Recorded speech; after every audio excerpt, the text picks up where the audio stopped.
Magandang araw po sa inyo, Sir Blair. Lalong-lalo na po sa inyong mga giliw na tagapakinig at taga-suporta sa inyong mga YouTube channel na The Voice Addict at mga kwento ni Apong Isaac. Ako po si Marga, taga Dumaguete, isang byuda at may isang anak. Palagi po akong nakikinig sa inyong mga YouTube channel. Gustong-gusto ko pong makinig dahil nakalilibang at talagang tumatagos sa puso ang mga kwento rito. Kaya naman, nainganyo rin akong magpadala sa inyo ng isang kwentong kababalagan na naranasan namin ng aking anak na si Dion. Simple lang po akong labandera na ang tanging hangad ay mapag-aral at maiahon sa hirap ang anak ko. Akala ko nung una, hulog ng langit ang pamilya Sandoval nang makapasok ako sa kanila bilang stay-in na tagalaba. Marami silang ipinangakong benepisyo, libreng tirahan, mataas na sahod, at pati ang pag-aaral ng anak ko ay sila na raw ang bahala. Sino ba naman ang hindi masisilaw sa ganung alok? Pero ilang araw pa lang namin sa mansyon ay nagpakita na ang tunay na kulay ng matandang babae. Doon ko napagtanto na ang mansyong akala ko ay simula ng aming kaginhawaan ay may itinatago palang madilim at madugong sikreto. Hindi ko akalain na ang pangakong magandang buhay ay magiging isang madilim na bitag na maglalagay sa amin ni Dion sa bingit ng kamatayan. Ang Donya ay isang malupit at mapagsamantalang aswang. Paano namin siya lalabanan gayong isang maliit na itim na bato o mutya lamang ang aming tanging sandata laban sa kanya at sa buong pamilya ng mga Sandoval. Muli, ako po si Marga at ito ang aking kwento. Anak, ano ba? Huwag ka na nga nakatulala dyan. Tulungan mo ko rito magtupi ng mga damit na dadalhin natin. Pakitignan mo na rin mabuti itong mga naihanda ko. At baka may maiwan tayo. Mahirap nang bumalik dito kapag nandun na tayo sa kabilang bayan. Nay, kailangan ba talaga nating tumira doon? Tapos, doon din po tayo matutulog? Hindi ba pwedeng katulad na lang po ng dati? Di ba dati naman po, namamasukan ka sa bayan, naglalaba kina Doña Tasing, pero umuwi tayo sa bahay tuwing hapon? Di yun anak, iba naman yun. Yung kasing mansyon ng mga Sandoval, medyo malayo sa mga kabahayan. Ang sabi nila nasa may bandang dulo daw ng Barrio San Cristobal yung mansyon nila. Mahirap mag-uwian. Masyadong malayo, anak. Makakailang sakay tayo. Hindi uubra yung sinasabi mo na mag-uuwian tayo. Nay, paano naman po itong bahay natin? Iiwan lang ba nating nakatiwangwang to? Paano kung pasukin na magnanakaw o kaya naman bahayan po ng anay dahil walang tao? Nakausap ko na si Ninang Sally mo, anak. Sabi ko sa kanya, baka pwede namang silip-silipin mo na niya ang bakuran natin paminsan-minsan. Saka huwag kang mag-alala. Sa magagandang pangako ng Donya, siguro naman ay aasenso tayo. Huwag kang mag-alala. Pag nakaipon tayo, babalik tayo dito para ipagawa tong bahay natin. Ayos lang naman sana yun, Nay eh. Nagtataka lang ako. Bakit nakatira sila sa isang mansyon na nasa liblib na lugar? Saka di ba, Nay, mayaman sila? Dapat sa bayan sila nagpatayo ng mansyon. Saka bakit doon, di ba? Bakit gusto nila kasama ako?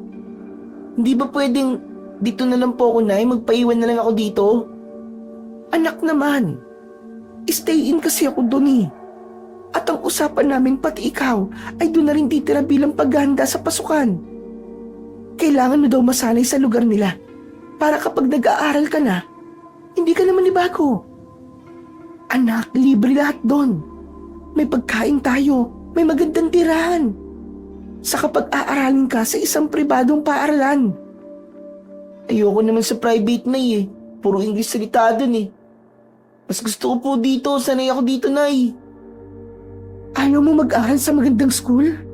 Ayoko po, Nay. Dito na lang po muna ako sa luma akong eskwelahan. Kasi yung mga private school, pang mayaman lang yun eh. Ayoko po mag-aral doon.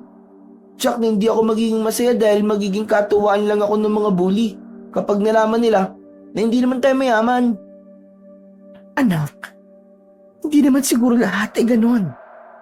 Baka naman mababait ang mga magiging kaklase mo ron. Pero, paano nga, Nay? Kung mga salbahe sila, paano kung ibuli nila ako araw-araw? Mabuti pa kung dito na lang ako sa baryo natin kasi kilala ko lahat ng mga makakasama ko dito eh. Hindi ako matatakot pumasok. Pinapangako ko naman po sa inyo na pagbubutihan ko po pag-aaral ko eh. Kahit hindi po ako sa mamahaling school. Anak, sumama ka na sa akin.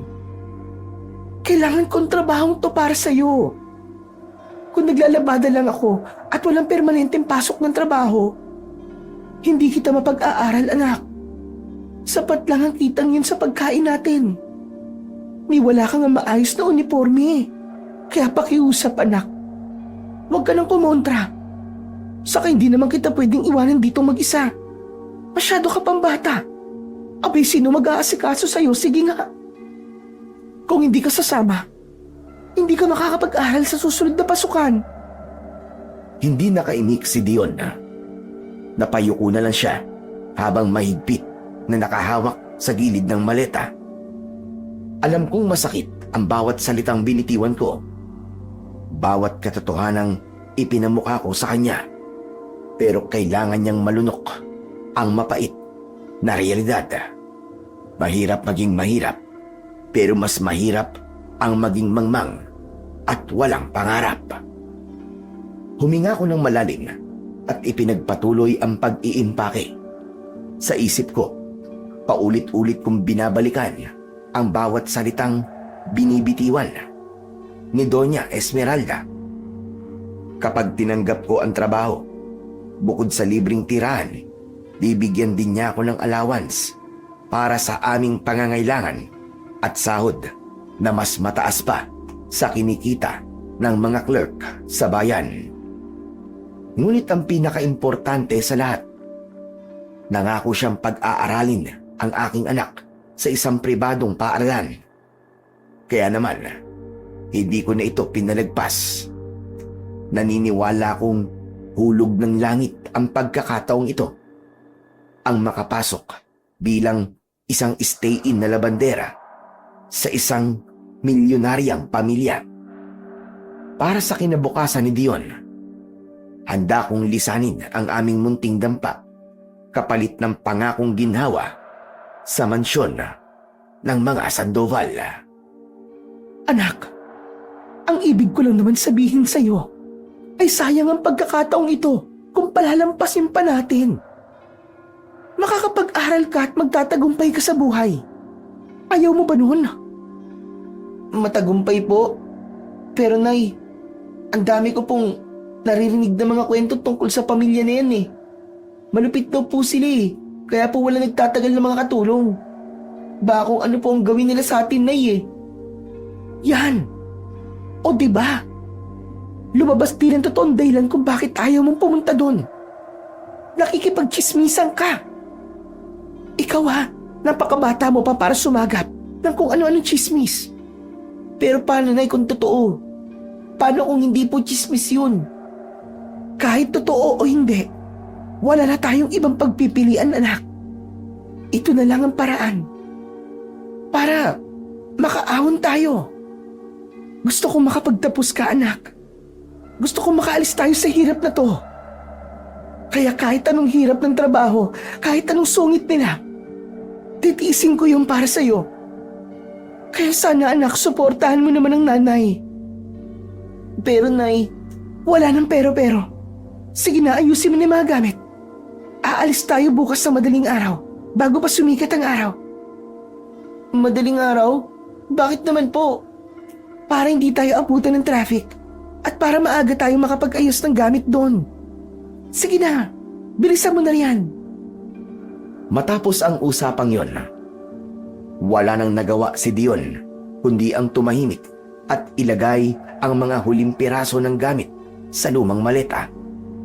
Sinikap naming matulog na din ng maaga, pero alam kong pareho kaming hindi agad dinalaw ng antok.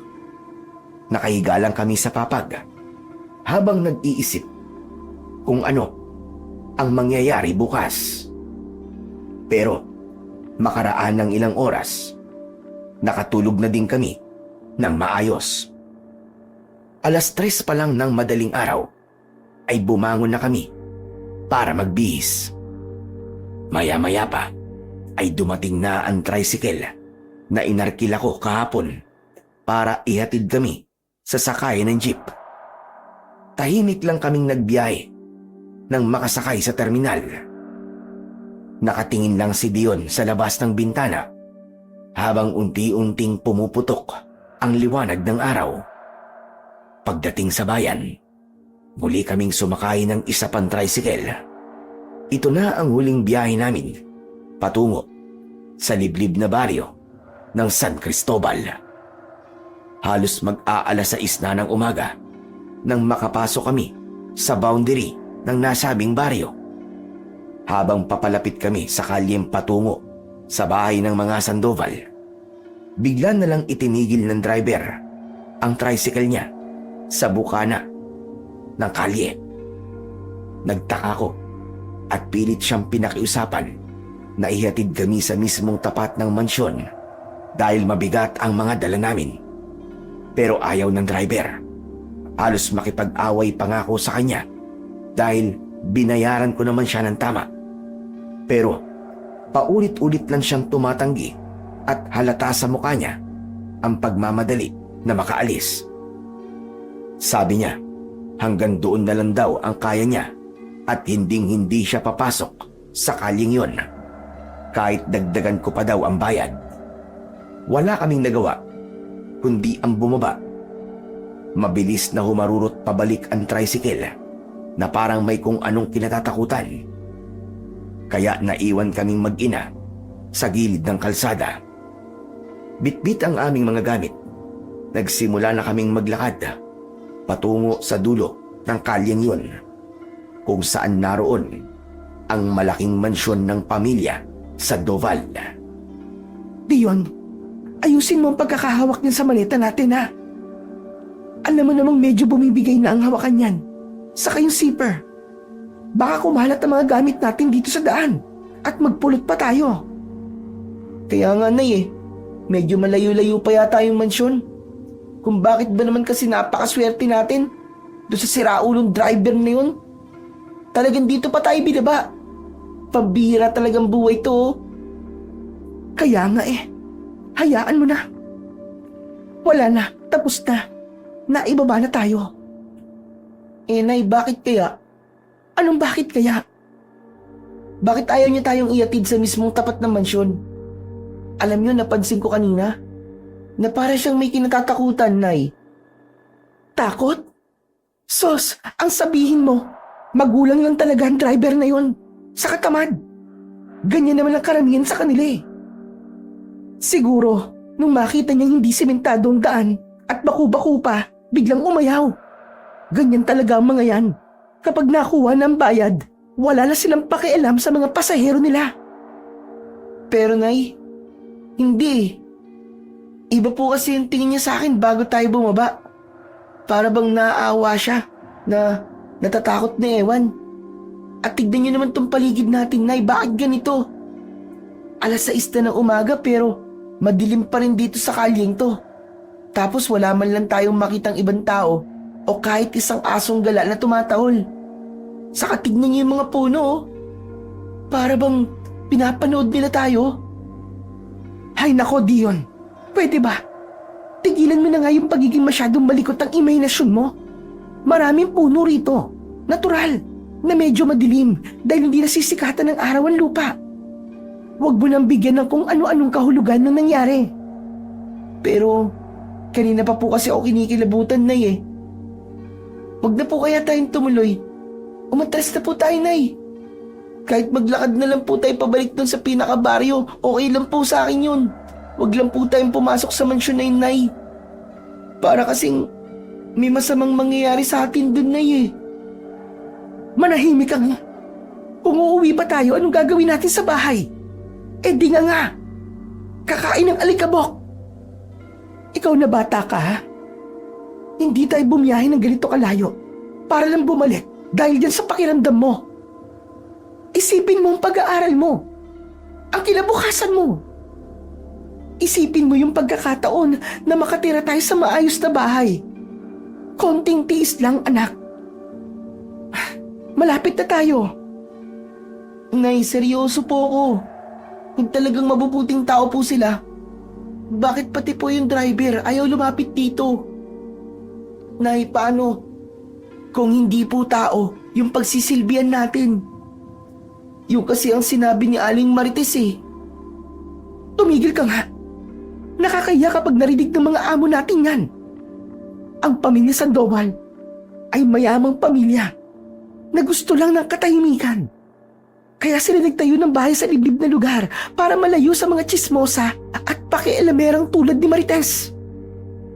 Sana nga po, Nay, nagkakamali lang po si Aling Marites. Pero kung sakali na may makita tayong kakaiba sa loob, Nay, pangako niyo po sa akin, ha? Natatakbo, tatakas tayo kagad, ha? Ay, nako. Oo na, sige na. Bilisan mo ng lakad, malapit na tayo. At pakiusap diyon, ayusin mo ang mukha at kilos mo pagharap natin sa kanila. Oo na po. Ilang hakbang pa, ay nakita na namin ang dambuhalang gate ng mga Sandoval. Nakabukas ang isang siwang ng kalawanging gate. Pero hindi kami tumuloy sa loob, kundi tumawag kami at naghintay. Habang naghihintay, nakita ko ang kabuuan ng bahay. Isang malaking ancestral mansion ito. Gawa sa makakapal na bato at kahoy ang istruktura. Halatang luma na ito, pero napapanatili pa din naman ang ganda at tibay. Nang sumilip ako sa loob ng gate, nakita ko sa may kanang bahagi ang isang malawak na damuhan na may malaking swimming pool. May 2 bata ron, isang lalaki at isang babae, naglalaro at nagtatampisaw sa gilid ng tubig. Medyo umabante pa kami ng aking anak na si Dion at muling tumawag, pero wala pa ring lumalabas. Kaya naisipan kong pumasok na ng kaunti sa bakuran nila. Pag-apak namin sa sementadong bakuran, sabay na napalingon sa amin ang 2 bata. Mapula ang kanilang mga mata at nanlilisik habang nakatingin sa amin. Hindi sila halos kumukurap at walang emosyon ang kanilang mga muka. Mula sa likuran ng 2 bata, biglang sumulpot ang isang napakalaki at itim na aso. Lumakad ito, papalapit sa amin. Huminto ang hayop, inamoy kami at saka umungol ng mababa at nakakatakot. Nagpakita ito ng mga pangil na dilaw at matutulis. Mabuti na lang at may lumabas na tao mula sa mansyon at sinaway niya ang aso. Tumalikod ito at tumakbo ng mabilis hanggang sa tuluyang pumasok sa loob ng mansyon. Ikaw ba si Marga? Naku, salamat naman at dumating kayo na maaga. Halika kayo. Pasok kayo. Huwag kayong matakot sa aso. Ganun lang talaga yon kapag may bagong muka. Sige po, Doña Esmeralda. Tara, doon maupo tayo sa garden. Huwag kayong mahihiya. Sumunod kami sa Donya hanggang sa makarating kami sa may upuan malapit sa swimming pool. Umupo kami mag-ina at naghintay sa anumang sasabihin ng aming amo. Si Doña Esmeralda ay malumanay magsalita, kaya naman medyo hindi ako nailang sa kanya. Nagpapasalamat nga ako ng lihim dahil mukha naman siyang mabait at marespetong amo. Marga, ang kasama pala namin dito sa bahay ay ang asawa ko, si Lucio. At yan 2 bata na yan na nakikita nyo na lumalangoy. Sila ay mga apo ko. Malilikot ang mga yan, kaya pagpasensyaan nyo na. Huwag nyo na lang silang pansinin. Hayaan nyo lang na maglaro dyan at magkalat. Ako na ang bahala sa kanila. Sige po. O siya, sasabihin ko na sa inyo ang magiging trabaho nyo dito. Wala kayong ibang aasikasuhin dito, kundi yung mga labada lang. Hindi kayo maglilinis. Wala kayong gagawin araw-araw kundi ang maglaba. Kasi yung asawa ko at yung mga apo ko ay masiselan sa tela. Kaya naiipunan kami ng mga labahin. Hindi ko kayang gampanan yun. Maglalaba lang po. Pwede naman po ako maglinis sa loob. O kaya dito sa labas kapag tapos na po ako maglaba. Hindi mo ba narinig ang sinabi ko kanina? Paglalaba lamang ang trabaho niyo dito. Tatandaan niyo yan. At kung kailangan ko man ng katulong para maglinis, sasabihan na lang kita. Ayaw kasi ng asawa ko na may pumapasok na ibang tao sa loob ng mansyon. Ah, ganun po ba? Sige po, tatandaan ko po yan, Doña Esmeralda. Paano naman po ang pagkain? Magluluto po ba ako? Hindi na kailangan. Mahilig akong magluto, kaya ako na ang bahala sa kusina. Ang gagawin niyo lang, kayo na ang bahalang magluto ng inyong makakain. Rarasyonan namin kayo ng mga karne, gulay, at mga groceries. Sige po. Saan po pala ang quarters? At yung labahan po? Doon sa may bandang likod ng mansyon. Nakahiwalay yun dito sa main building. Malapit lang doon sa lalaban nyo. Pero tandaan nyo itong sasabihin ko, ha? May schedule tayo dito. Mula alas 6 ng umaga hanggang alas 5 lang ng hapon kayo pwedeng maglaba at magligpit ng mga labahin. At kapag sumapit na ang alas 5 ng hapon, magsarado na kayo ng quarters nyo. At wag na kayong lalabas. Nagkakaintindihan ba tayo? Bakit po hanggang alas 5 lang? Gusto namin ng katahimikan sa loob ng mansyon kapag gabi. Ayaw naming naaabala ang pahinga ng pamilya. Kaya tatandaan nyo, wag na wag kayong papasok o lalaboy sa loob ng mansyon. Kung hindi ko kayo tinatawag, manatili kayo sa quarters nyo. Naiintindihan nyo ba? Opo, naiintindihan po namin. Susunod po kami sa mga pinag-uutos nyo. Mabuti naman kung ganon. Hali kayo. Ihahatid ko na kayo sa quarters nyo para makapag-ayos na kayo ng gamit. Bukas na lang kayo magsimula para makapagpahinga pa kayo. Medyo marami ang naghihintay na labada sa inyong dalawa. Tumalikod na ang donya at sinenyasan kaming sumunod sa kanya sa likod ng mansyon. Nilampasan namin ang swimming pool at yung 2 bata. Nakatingin pa rin sila sa amin. Nakarating kami sa isang maliit na gusaling gawa sa semento. Pero maayos naman ang itsura. Nakahiwalay nga ito sa mansyon na palilibutan ng matatayog na puno ng nyog. Ito ang quarters nyo. May sarili itong banyo at maliit na kusina. At yun naman yung laundry area. Dumiretso na lang kayo dun bukas. Iiwan ko na kayo rito para makapag-ayos. Magpahinga na muna kayo. O siya, sige na. Mauuna na ako. Hindi niya na kami hinintay na makasagot. Mabilis siyang naglakad pabalik sa mansyon. Naiwan kaming 2 sa tapat ng quarters. Dahan-dahan kaming pumasok sa loob. Inilapag ni Dion ang mga gamit namin sa sahig at agad na isinara ang pinto. Nay, ang weird po. Yang ka na naman eh. Aray ko naman, Nay. Ang sakit naman ng batok nyo. Natural, nabatukan kita. Yang dila mo kasi, masyadong madaldal. Nakakahiya sa donya. Baka isipin niya ay masasama tayo at mapangusga. Kararating lang natin dito eh. Weird na kagad ang iniisip mo. Nay, totoo naman po eh. Tumigil ka na sabi. Alam mo kasi, Sila mayayaman sila. Natural lang na maraming arte at gusto ng privacy.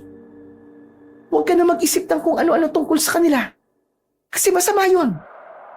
Saka, mukha namang mabait ang Donya. Saan ka pa makakahanap ng ganitong klase ng trabaho, di ba? Basta, huwag ka lang ang maingay. Mabuti pa ayusin natin itong mga gamit natin.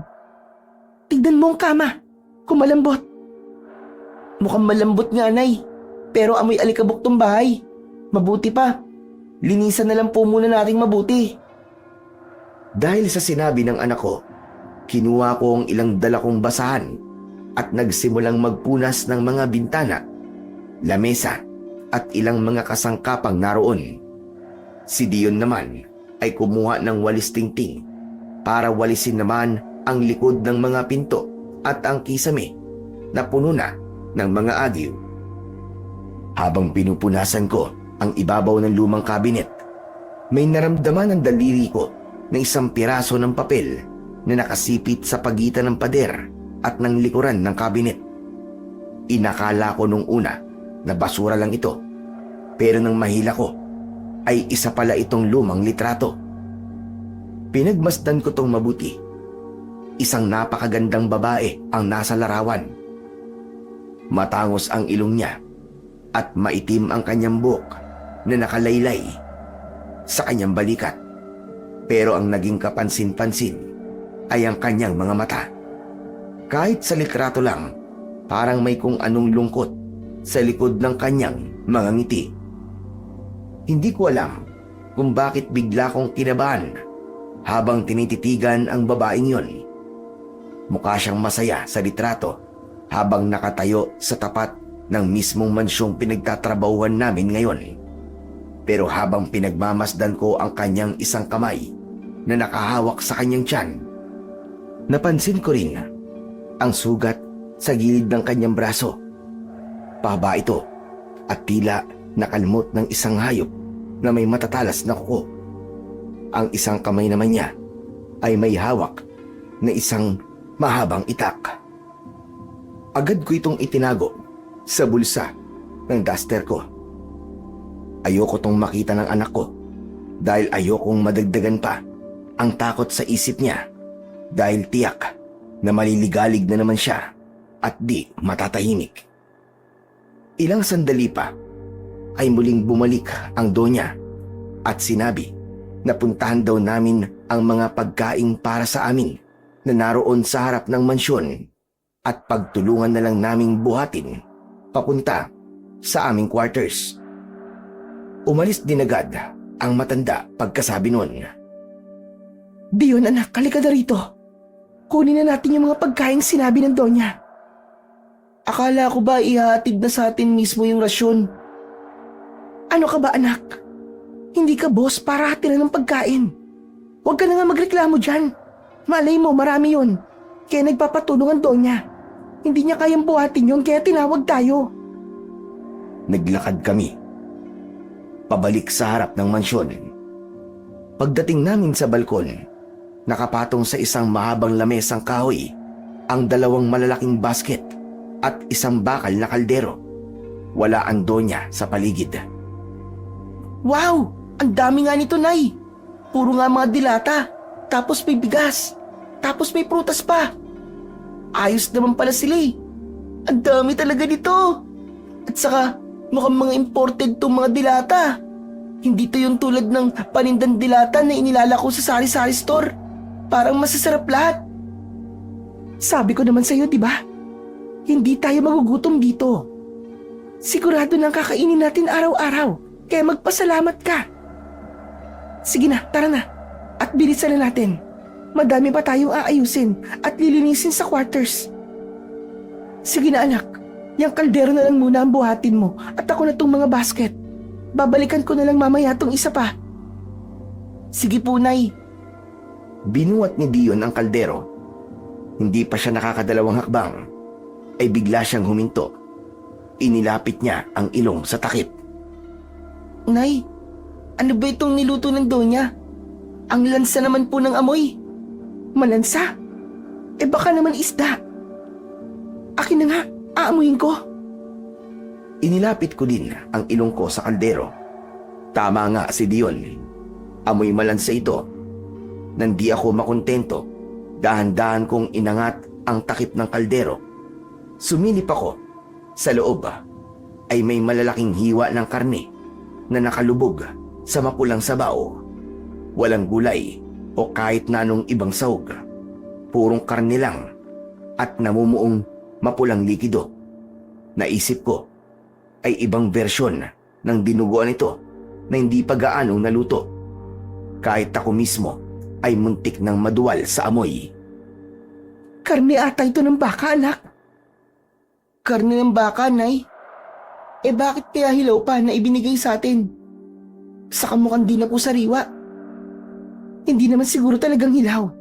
Baka ganyan lang talaga kumain ng mga mayayaman. Hindi masyadong niluluto ang karne para malambot kainin. Hindi naman ako mayaman kaya hindi ko yung kakainin, Nay. Mamaya sumakit pa ang tiyan ko dyan eh. Huwag ka nga maingay. Nakakahiya sa Donya kapag narinig ka. Mabuti pa, ay pakuluan na lang natin mamaya sa quarters. Ikaw huwag kang maarte sa grasya, anak. Sige na, lakad na. At nang matapos na natin ang mga gagawin natin at na makapagpahinga na. Hindi na kumibo si Dion.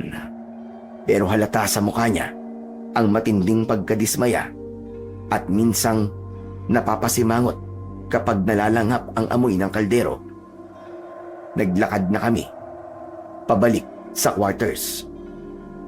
Pagdating namin sa loob ng quarters, hindi ko na hinubad ang suot kong tsinelas at agad akong dumiretso sa maliit na kusina. Kinuha ko ang kaldero sa anak ko at agad na isinalang ito sa kalan. Gusto ko sanang ayusin ang pagluluto nito dahil sayang. Lumipas ang ilang minuto, nagsimula ng mag-ingay ang takip ng kaldero. Doon na, mas umalingasaw ang isang napakabaho at masangsang na amoy. Hindi ito amoy ng nasisirang karne. Iba ito. Malansa. Sobra talagang lansa. Nay, ang baho po talaga. Dali-dali kong kinuha ang sandok at dahan-dahang inangat ang takip. Pagbukas ko, lalong umalingasaw ang mabahong amoy na halos magpaiyak sa akin. Pagtingin ko sa loob, nagkulay itim na ang sabaw na kanina ay mapula. At doon sa gitna ng kumukulong tubig, may lumutang na isang mahabang buto. Pero bago ko pa mausisa kung ano yun, narinig naming tumatawag sa labas ang Donya. Bitbit nito ang basket na naiwan pa namin sa labas. Donya Esmeralda, nako, hindi na po kayo dapat nagdala niyan dito. Babalik naman po kami doon. Okay lang. Binitbit ko na at talagang dito rin naman ang punta ko. Kinuha nyo kasi pati yung kaldero na may lamang pagkain ng aso ko. Oo, pagkain ng aso? Pagkain po ng aso yung nasa kaldero? Oo. Nasaan ba? Naku, isinalang ko po, pasensya na po kayo. Napagkamali ko pong pagkain namin. Sorry po. Ibabalik ko na lang po, dadaling ko na lang po ulit doon. Hindi na. Ibigay mo na lang sa akin at ako na magdadala. At ako din naman na magpapakain ng mga aso. Pasensya na po talaga. Isinalang ko na po kaagad eh. Akala ko po kasi ulam namin yun. Eto po, dahan-dahan lang po at mainit. Pakuluan nyo na lang po ulit para po sa aso nyo. Sige. Mabuti na rin at pinakuluan mo. Mas gusto ng aso ko mainit-init pa na laman bago niya kainin. Siya nga pala. Yang mga dilata na lang muna ang ulamin nyo ngayong umaga sa kamamayang tanghali. Yung nagdi-deliver kasi ng sariwang karne, mga gulay dito, tuwing hapon pa ang dating. Opo, salamat po ah. Ang dami po nitong pagkain. Sige lang, walang anuman. Pasensya na po ulit sa pagkakamali. Sige na, mauuna na ako. Marami pa akong dapat na ihanda sa loob ng mansyon. Binitbit na ng Donya ang kalderong mabaho. Pinanood namin siya habang naglalakad palayo. Kahit mainit pa yon, parang wala lang sa kanya at pati yung masangsang na amoy, para bang baliwala lang. Nang wala na siya, isinarado ko na ang quarters. Lumipas ang maghapon nang walang masyadong nangyari. Naglinis at nag-ayos lang kami. Sinikap namin ng anak ko na linisin ng maigi ang quarters para mawala ang natirang baho ng kaldero. Inilabas ko ang mga gamit namin at inayos na ito sa kabinet. Napatigil ako nang mahawakan ko ang isang matigas na bagay sa ilalim ng mga t-shirt ni Dion. Nang ilabas ko ito, nakita ko ang kwintas na dating pagmamay-ari ng asawa ko. May pendant itong isang itim na bato na nakabalot sa tanso. Ito ay ang mutya ng linta. Mula nang mamatay ang asawa ko na isang albularyo, pinagbawalan ko na si Dion na suotin o kahit hawakan man lang ang kwintas na ito dahil ayoko nang maalala ang masamang nangyari sa aking asawa at ayokong magaya ang anak ko sa tatay niya. Albularyo ang asawa ko nung nabubuhay pa siya at ang mutyang ito ang pinaka-importante niyang gamit na kinatatakutan daw ng mga aswang at mga masasamang elemento. Noong namatay siya, itinago ko ito dahil ang gusto ko para sa anak ko ay makapagtapos ng pag-aaral at magkaroon ng disenteng trabaho balang araw. Ayokong sundan ni Dion ang yapak ng tatay niya na nabuhay sa pakikipagbakbakan sa mga hindi nakikitang nilalang. Para sa akin, peligro lamang ang hatid ng ganong klaseng buhay. Hinarap ko si Dion at ipinakita sa kanya ang kwintas. Imbis na matakot, nakatingin lang siya ng diretso sa bato. Dion, ano to? Bakit may sinama tong kwintas ng tatay mo? Akala ko ba malinaw na ang usapan natin tungkol dito? Ang sabi ko sa'yo, itapon na natin to kaya iwan na lamang dun sa lumang baul. Nay naman, huwag niyo munang kunin sa akin yan. Isinama ko talaga yan para maging proteksyon natin. Saka hindi ko naman basta-basta itatapon yan o iiwan na lang dun sa bahay kasi nga po, ala-ala po ni tatay yan eh. Hindi ko po magagawang baliwalain at lapas tanganin ng mga bagay na mahalaga sa kanya nung nabubuhay pa po siya. Proteksyon? Hindi natin kailangan ng proteksyon. Dahil ang kailangan mo libro at ballpen para sa pag-aaral mo. Hindi ang itim na bato na to. Alam mong ayaw na ayaw kong naaalala ang trabaho ng tatay mo, di ba? Namatay siya sa hirap at peligro dahil sa pagiging albularyo niya. At ayokong matulad ka sa kanya. Nay, hayaan niyo na lang po kung magmay-ari ng bagay nito. Promise po, kapalit po nito, mag-aaral po ako mabuti. Hindi ko po susundan ang yapak ng tatay ko. Ang gusto ko lang naman po, ingatan ang mga gamit niya dahil kapag nakikita ko po ang mga yan, parang kasama ko na din po siya. Sige na. Itabi mo na yan. Pero Dion, makinig ka. Iba yung pag-iingat ang kailangan natin. Itago mo yan sa ilalim ng mga damit mo. Ayokong makita na suot mo yan o ilalantad lalo na kapag lalabas ka. Ayoko maginala ang donya. Baka mamaya isipin niya na mga mangkukulam tayo dahil dyan. Ang kailangan natin ay trabaho, hindi gulo. Opo, Nay. Akin na po to at itatago ko na po. Saka pangako po, hindi ko po to susuotin tulad po ng bili nyo. Mabuti. O sige na. Ayusin mo na ang higaan natin at na makapagpahinga na tayo kahit sandali lang. Matapos itago ang kwintas sa pinakailalim ng kabinet, inayos niya na ang higaan. Humiga kaming dalawa sa itaas at ako naman sa pinakababa ng double deck. Kahit pagod na ang anak ko, narinig ko ang malalim niyang paghinga. Matapos ang halos 1 oras, ay bumangon ako at muling itinuloy ang pag-aayos. Hinayaan ko na lamang ang anak ko na makatulog. 5:00 ng hapon ay naglock na rin ako ng pinto gaya ng bilin ng donya. Isinarado ko na rin ang mga bintana at nagsimulang maghanda ng hapunan namin. Nang matapos ay kumain na kami. Wala kaming masyadong pinag-uusapan ni Dion. Humiga na rin kami ng anak ko matapos ang hapunan at natulog ng maaga. Nagising ako ng alas 4 ng madaling araw. Madilim-dilim pa ang paligid. Matapos makapag-agahan, saktong alas 6 ng umaga kami nagpunta sa labahan. Pagdating namin doon, muntik na akong mapaupo sa simento sa gulat. Nakita ko kasi ang nakatambak na isang bundok ng mga damit. Isang higanting bunton ito na halos kasing taas ni Dion. Nilapitan ko ang bunton at nagsimulang humila ng mga piraso para ihiwalay ang puti at dikolor. Habang hinihila ko ang mga tela, napansin ko ang iba't ibang klase nito. May mga barong, duster, mga damit pambata, at mas nakapagtataka, may mga uniforme rin ng security guard na may mga badge pa at mga neon na vest na suot ng mga construction worker. Nay, seryoso po ba to? Ang dami po nito ah. Bakit ang daming damit dito na hindi naman sa kanila? Mukhang sa ibang tao tong mga to eh. Dati bang guard yung asawa ni Doña Esmeralda? Huwag mo nang pansinin yan. Ang trabaho natin dito ay labhanan lahat ng mga to. Yun ang pinunta natin dito at hindi ang mag-usisa.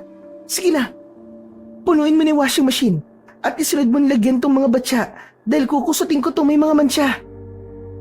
Pero Nay, tignan niyo naman kasi tong tumpok na to. Halos hindi na po natin makita yung dulo ng labahan sa dami. Diba? 4 lang naman silang nakatira sa mansyon. Bakit parang buong barangay itong labada natin? Ano ka ba? Baka naman ang tagal na nitong hindi nalalaban. Okay naman eh. Sadyang mapag-ipon lang sila ng mga damit. Ay naku, sige na nga Dion. Punuin mo na yan para makapag-umpisa na tayo. Opo, eto na nga po eh. Pinupuno ko na nga po itong washing machine. Oh, at ano naman yung tinatawa-tawa mo? Wala po, Nay. Nalala ko lang po yung sinabi ni Doña Esmeralda na maglalaban lang po tayo dito. Akala ko naman po petiks lang po yung trabaho nyo rito. Yung pala ay talagang bubunuin po natin ng ilang araw tong labahan. Sa tingin niyo po ba matatapos natin to bago matapos ang 1 linggo? Kung hindi ka puro dada at tutulungan mo ako ng maayos, matatapos natin to. Kayang-kaya yan. Opo, Nay. Tutulungan ko po kayo. Huwag po kayong mag-alala. O siya, sige na. Lagyan mo na ng sabon yung washing machine at ibabad na muna natin tong ibang mga damit. Tapos yung ibang medyo malilinis, laban mo na. Isalang mo na dyan sa washing machine. Sige po, ito po isasalang ko na po tong unang batch. Pero Nay, kapag napagod na po kayo, magsabi lang po kayo ah. Ako na po magkukusot ng ibang mabibigat na pantalon. Nako, wag na. Ako nang bahala. Sige na, kumilos na tayo. Nagsimula na akong kumilos habang binabasa ko ang mga damit. Ang tubig sa palanggana ay unti-unting nagkukulay rosas. Ang mantsang kulay kalawang ay tila nabubuhay kapag nababasa. Naglalabas ng malansang amoy na humahalo sa amoy ng sabon. Ganun pa man, binaliwala ko na lamang yon at binilisan namin ang galaw. Samantala, matapos ang ilang oras na walang tigil na pagsabon at pagbanlaw, naramdaman ko ang unti-unting paninigas ng aking bewang at ang pangingirot ng aking likod. Tuwing tatayo ako para mag-inat, ay parang may tumutunog na buto sa katawan ko. Halos kalahati pa lang ng bundok ng damit ang nababawasan namin. Nay, pahinga na muna tayo kahit ilang minuto lang. Masakit na po ang balikat ko eh. Sige, magpahinga ka muna at magpunta sa quarters. Maganda ka ng merienda natin dalawa.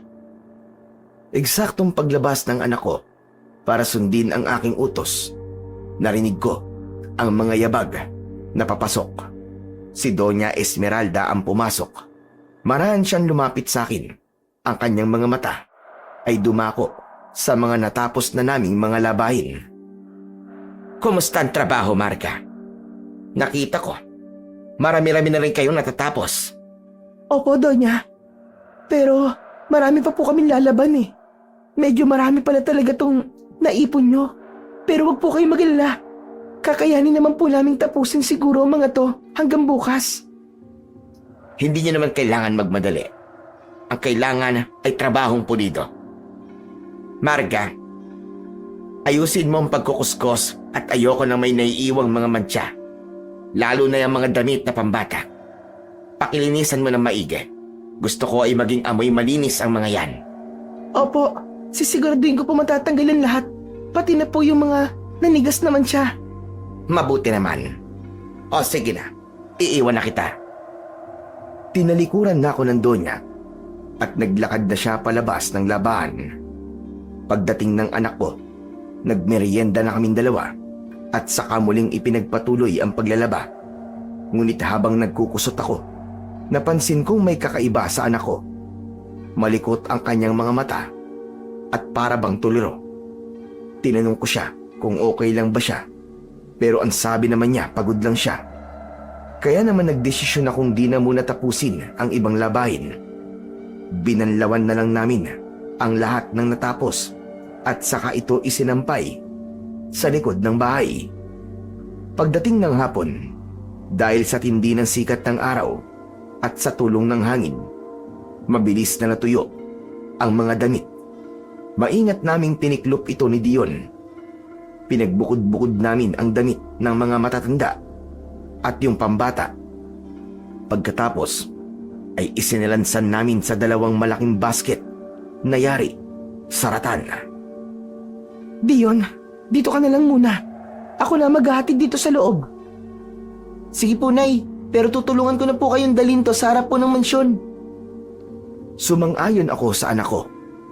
Binuhat namin ang mabigat na basket at naglakad patungo sa harap ng mansyon. Kumatok ako ng 3 beses. Ilang sandali lang ay bumukas ito at bumungad si Doña Esmeralda. Donya, heto na po ang mga natuyo at natiklop na damit. Mabuti naman. Sige, pasok kayo. Dali niyo ang mga yan diretso sa ikalawang palapag sa kwarto ng asawa ko. Doon yon sa itaas sa dulo ng pasilyo.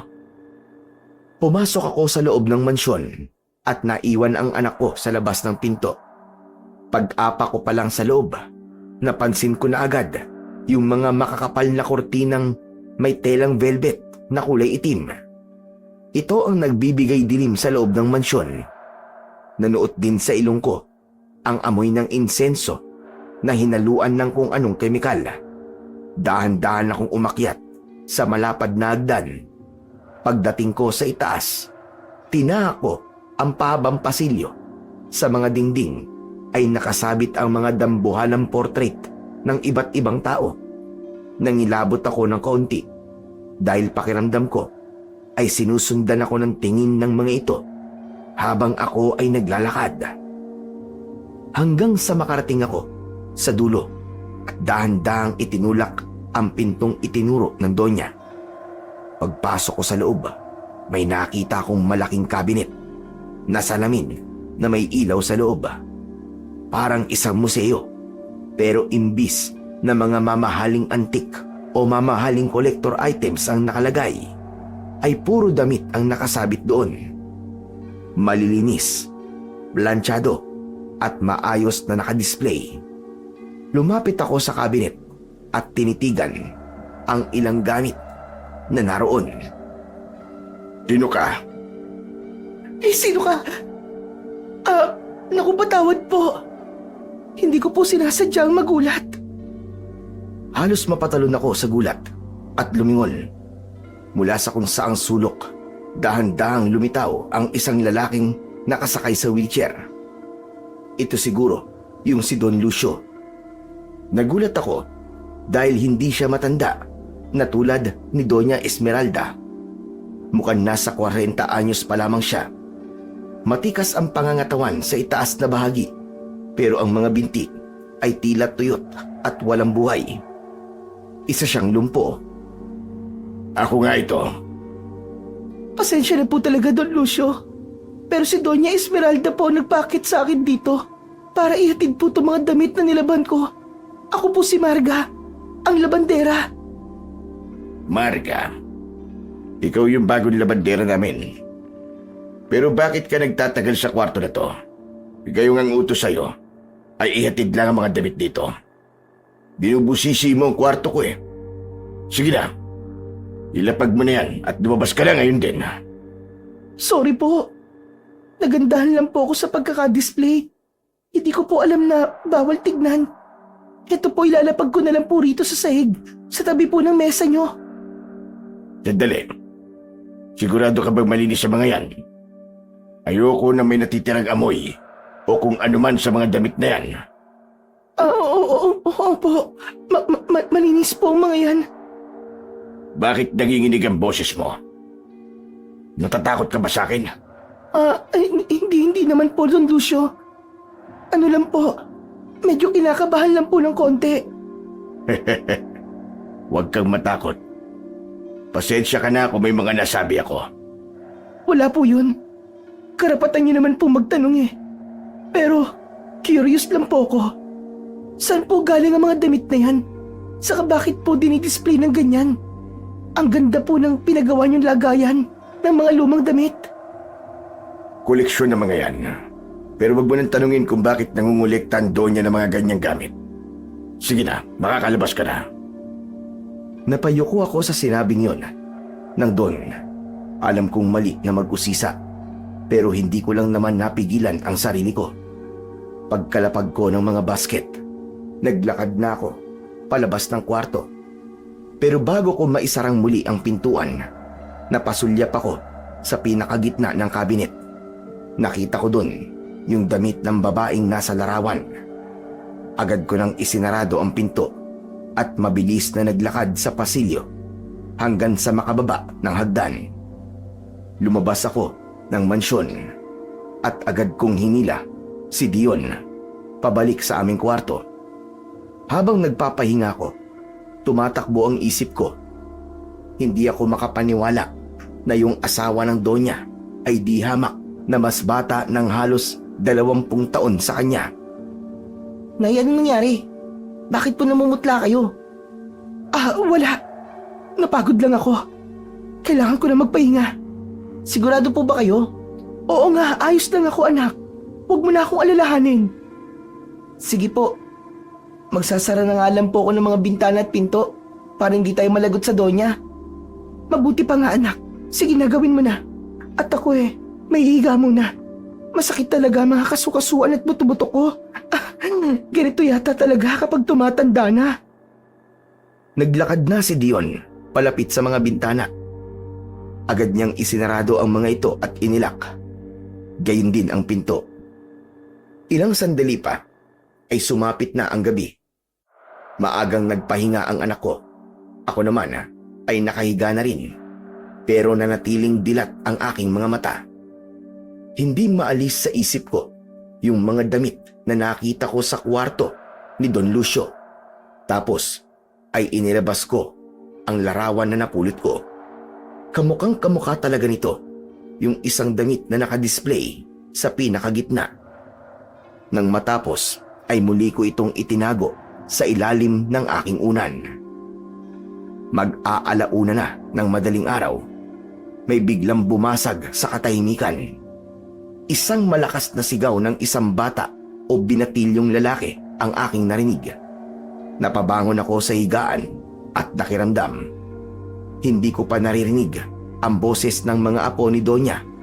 Kaya naman hindi ako sigurado kung sila ba yun, pero ang iyak ay punong-puno ng takot. Nay, bakit po gising pa po kayo? Nagulat ako nang biglang magsalita si Dion. Nakita ko siyang nakatingin sa akin at nakadungaw mula sa itaas ng double deck. Inaatake na naman ako ng insomnia ko anak. Kaya hindi na naman ako makatulog. Yan po kasi. Sabi ko sa inyo, gatas ang inumin nyo bago kayo matulog, hindi kape. Ngunit bago pa man ako makasagot sa biro ng anak ko, muling umalingaw-ngaw ang isang sigaw. Sa pagkakataong ito, mas malakas, mas mahaba at puno ng matinding pagdurusa. Biglang napatalon pababa ng kama si Dion at mabilis na tumabi sa akin. Hala Nay, ano po yun? May sumisigaw ba? Oo anak, Kanina pa nga yan eh. Pero baka yung mga bata sa mansyon yun. Baka may masakit sa kanila kaya umiiyak at sumisigaw. Matapos kong sabihin yon, ay biglang may narinig kaming isang malakas at mahabang alulong ng aso. Nay, ano yun? Bakit ganyan umalulong yung aso nila? Nakakatakot naman. Ano ka ba? Huwag ka matakot. Aso lang yun eh. Siguro kaya umaalulong. Nakakita ng pusa o kaya naman nagugutom. O baka may nakikita siyang kung ano sa dilim na kinakatakutan niya. Tulad po ba ng multo? Di ba ganun yun? Kapag nakakakita ng multo ang isang aso, umaalulong siya ng ganyan. O kaya naman, may mamamatay. Hindi naman siguro. Sa palagay ko ang totoong dahilan niyan kung bakit siya umaalulong ay baka naririnig niya yung sigaw kanina. Ang mga aso kasi malakas ang pandinig ng mga yan. Saka, malakas ang pakiramdam. Baka siguro naaawa siya dun sa bata sa mansyon. Sayang lang kasi at hindi tayo pinapayagan lumabas. Ay naku, hayaan mo na nga. Mabuti pa'y matulog na lang tayo ulit. Huwag nang kung ano-anong iniisip natin. Ngunit dahil sa walang tigil na pag-alulong, hindi na rin kami nakatiis. Hindi kami bumalik sa higaan para muling matulog. Bagkus, lumapit kami ng dahan-dahan sa bintana ng quarters. Binuksan ko ito ng kaunti. Sapat lang para makasilip kami sa labas. Ngunit dahil sa sobrang dilim ng bakuran, wala kaming maaninag sa paligid. Nang huminto ang alulong, may pumalit na ibang tunog. Isang mababa at malalim na ungol, tapos sinundan ng tunog na parang may ninangasab na matigas na bagay. Parang may ngumunguya ng buto sa dilim at sa palagay ko ay nasa malapit lang sa amin. Yan, Nay. Sa palagay niyo po ba ay normal pa ang naririnig natin? Parang may kumakain po sa labas. Huwag ka maingay, anak. Pakinggan natin na maigi. Hindi ko din alam kung ano yun. Baka pinapakain nila yung aso. Nagpapakain po sila ng aso ng ganitong oras. Maya-maya pa, tumahimik. Ang kaninang tunog ng pagnasab ay biglang naputol. Pero lumipas ang ilang segundo, napalitan ito ng isang mababa at matapang na angin ng aso. Parang nagbabanta ito at puno ng bagsik. Kasabay nito ay ang tunog ng mga kuko na kumakalmot sa lupa. Pakiramdam ko ay malapit na malapit lang yun sa amin. Kaya naman, mabilis ko nang isinarado ang bintana. Ama na, huwag na tayong tumingin.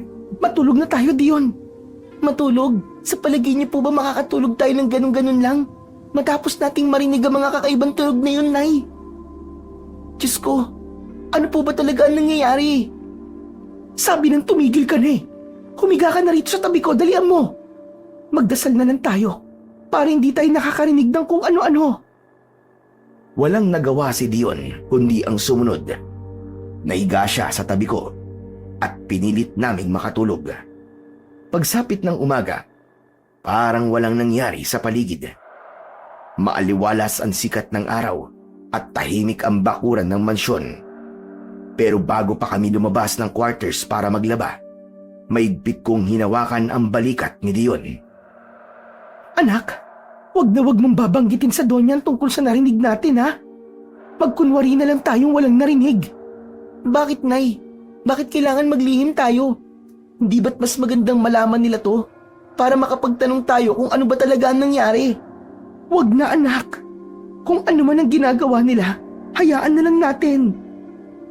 Bahala po kayo kung yan po ang gusto nyo.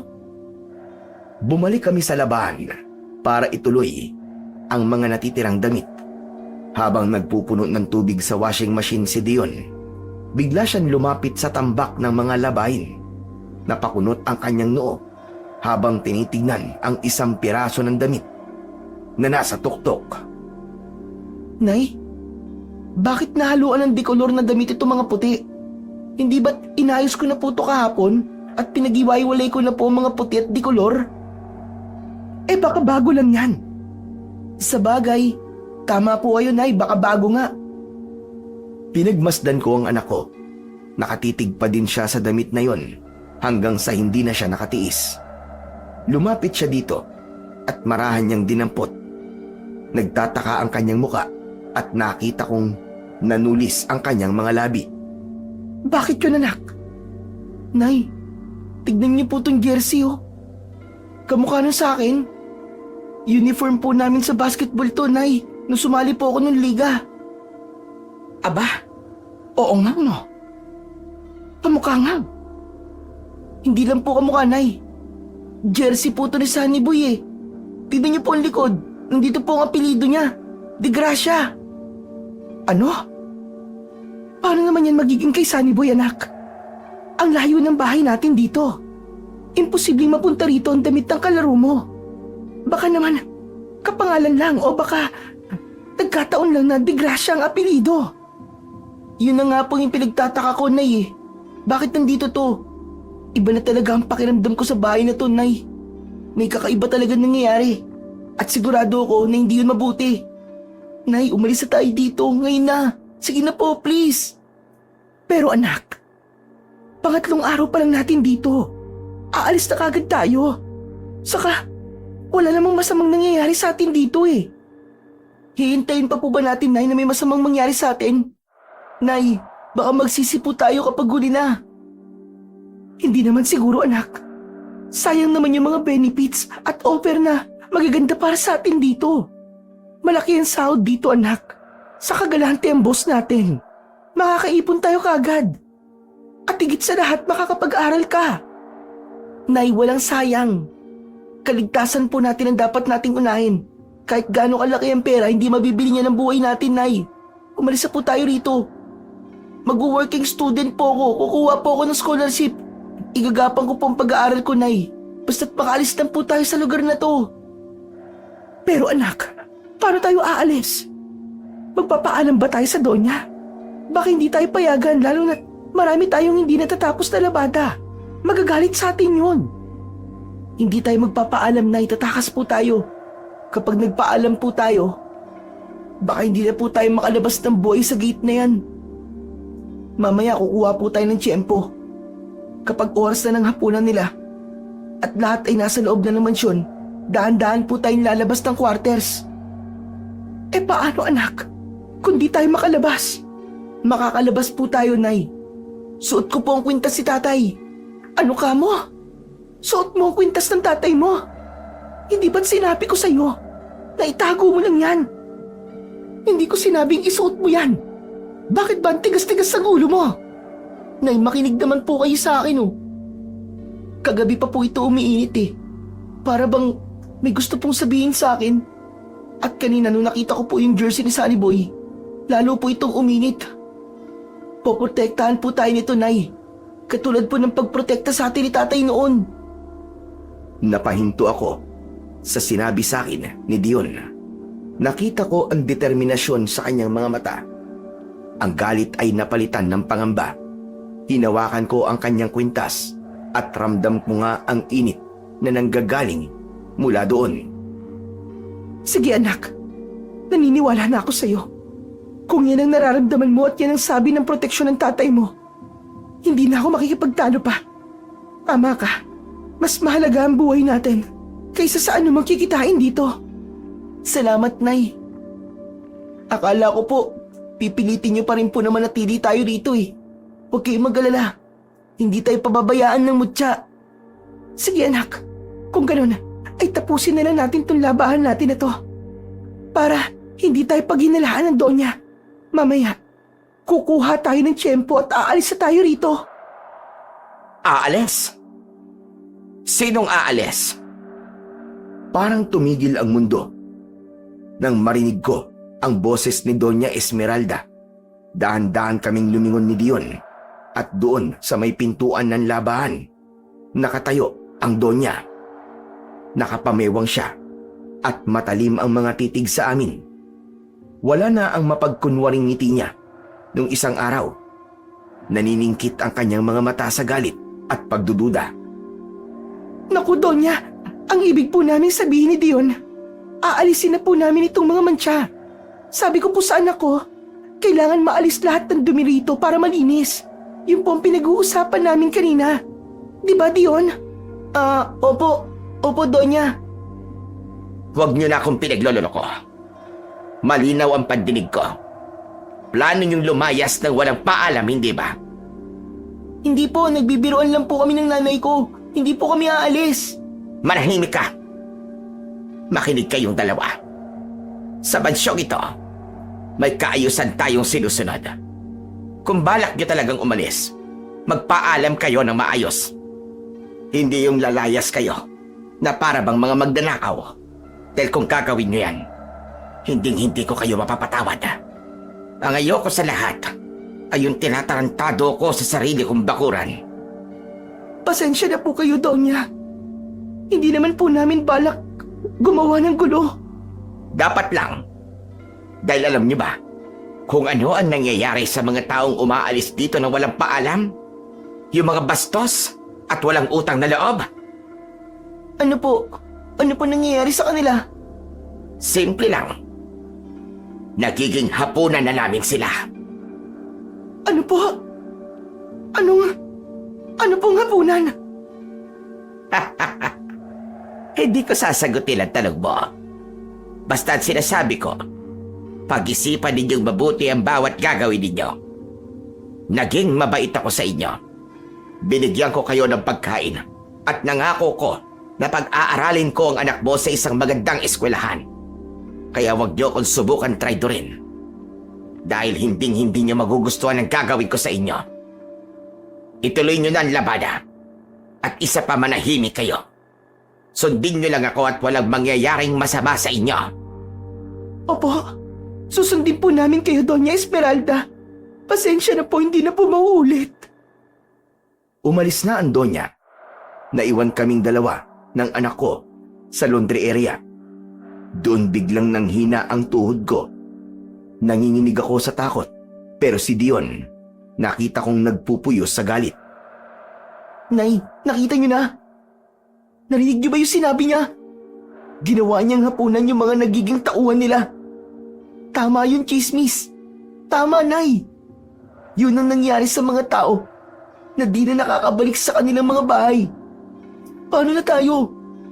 Paano na tayo ngayon, Nay? Hindi ko alam. Hindi ko alam ang gagawin ko.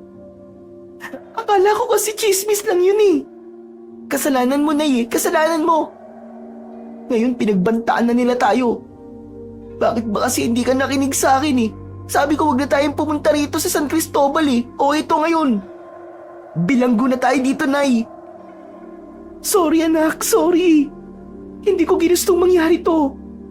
Pero siguro nga, mas mabuting sundin na lang natin siya. Sabi niya di ba hindi niya tayo sasaktan. Basta't, wag lang tayong maging pasaway. Sinungaling siya, Nay. Huwag tayo maniniwala sa mga sinasabi niya. Mukhang tuso, matandang yun. Mag-iingat tayo sa kanya. Parang wala siyang gagawing maganda eh. Sa kami napansin ba kayo sa kanya, Nay? Napansin? Wala naman. Hindi niya napansin. Kasi takot kayong tignan siya kanina. Pero ako, nakikitang-kita ko. Nag-iba ang mukha niya. Parang bumata ng konti ang itsura niya. Bumata siya? Sigurado ka? Baka naman naka-makeup lang siya. Hindi, Nay. Yung matandang kausap natin yung isang araw at kahapon, yun ang dating mukha niya. Pero ngayon parang bumata siya ng 10 taon. Nabawasan yung wrinkles niya, saka umitim ng bahagya ang buhok niya. Hindi ko napansin yun na. Pero hayaan mo na. Makikita ko naman yun mamaya kapag nagatid ako ng mga tuyong damit. Mag-iingat po kayo dun sa loob na ya. Hindi pa natin alam kung anong klaseng demonyo sila. Tumango ako kay Dion at pilit na itinago ang takot at kaba na nararamdaman ko. Pinilit kong ipakita sa kanya na matatag ako para hindi siya panghinaan ng loob. Ipinagpatuloy na namin ang paglalaba. Pagdating ng hapon, tulad ng dati, mabilis na natuyo ang mga sinampay dahil sa tindi ng sikat ng araw sa bakuran. Habang nagtitiklop ako, hindi mawala sa isip ko ang banta ni Doña Esmeralda. Nanginginig ang mga kamay ko habang inaayos ang mga ito sa basket.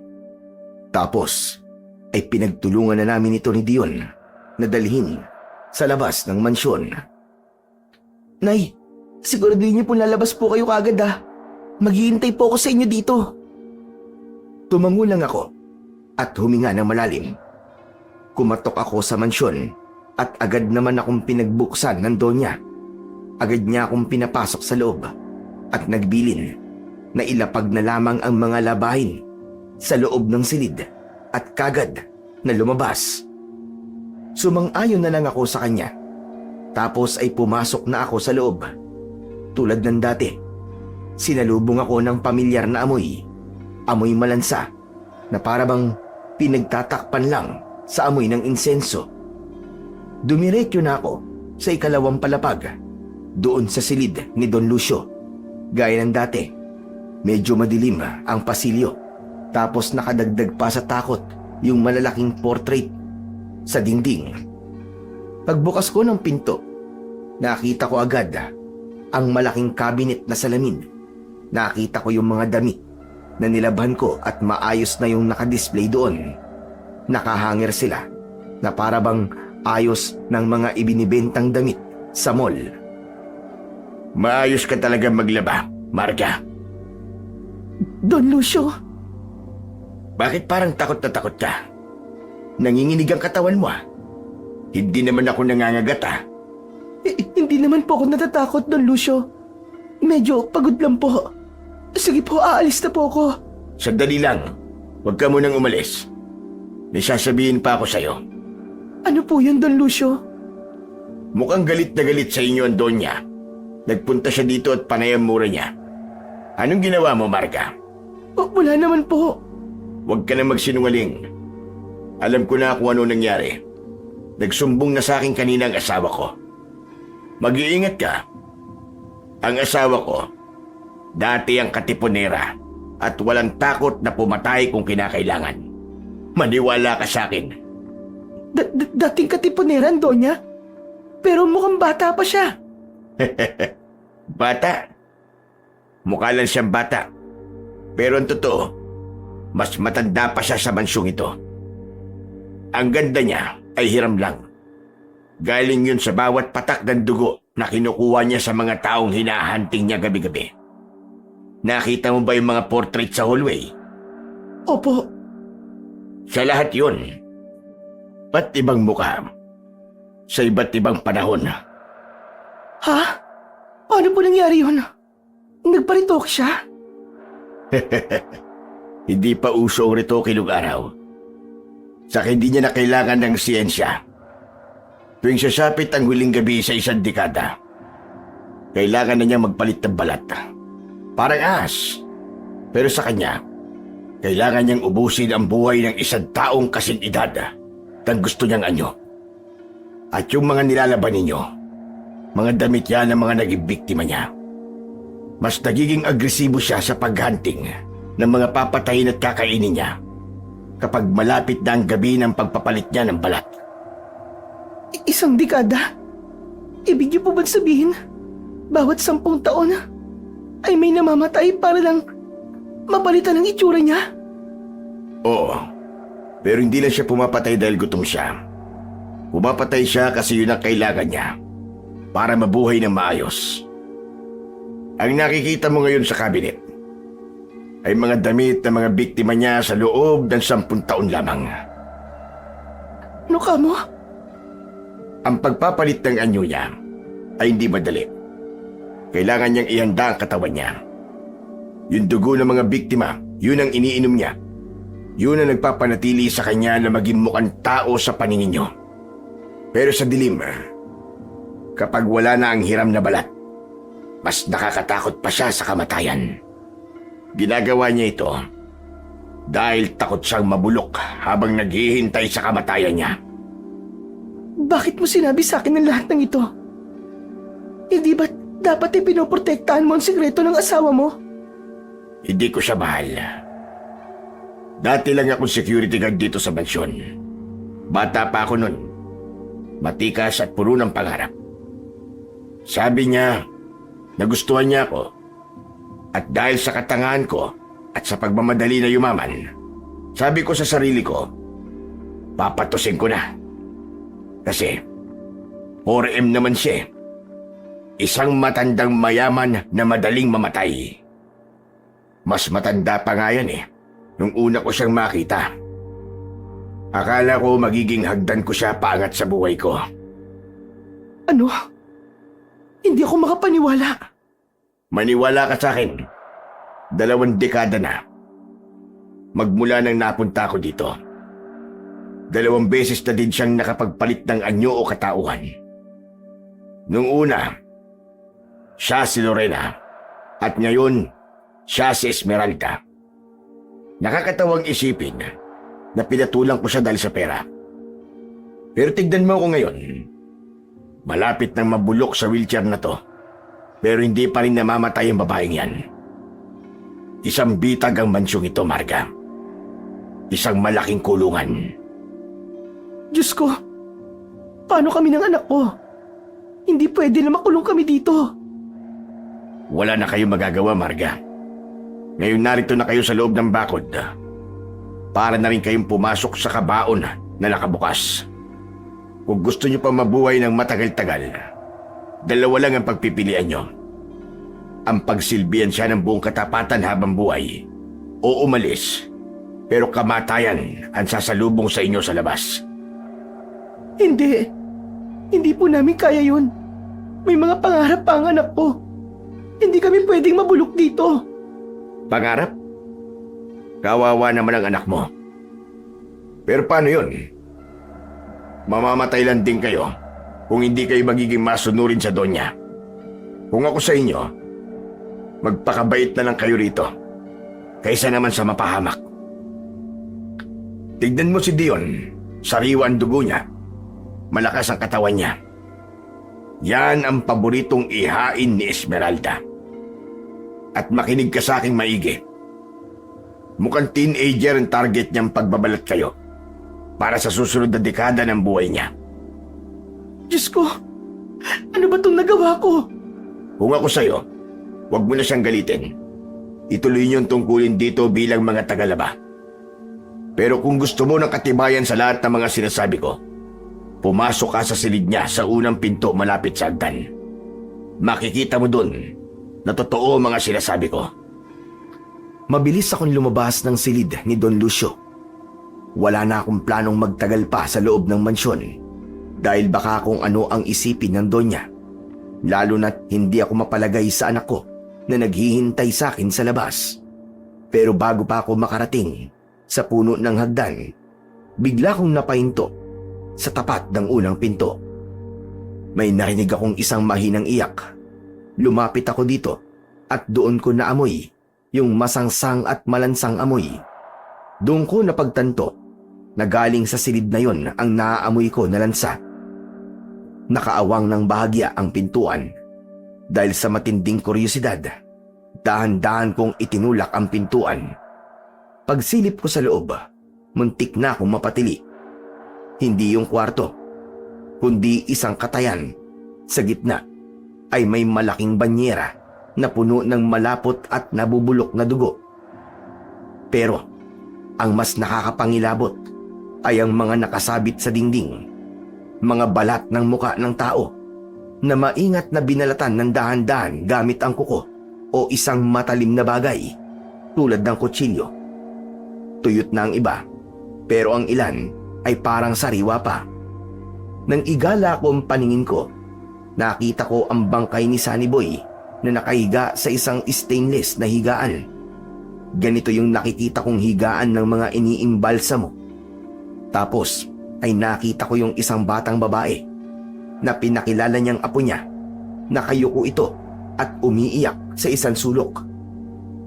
Nay! Nanay!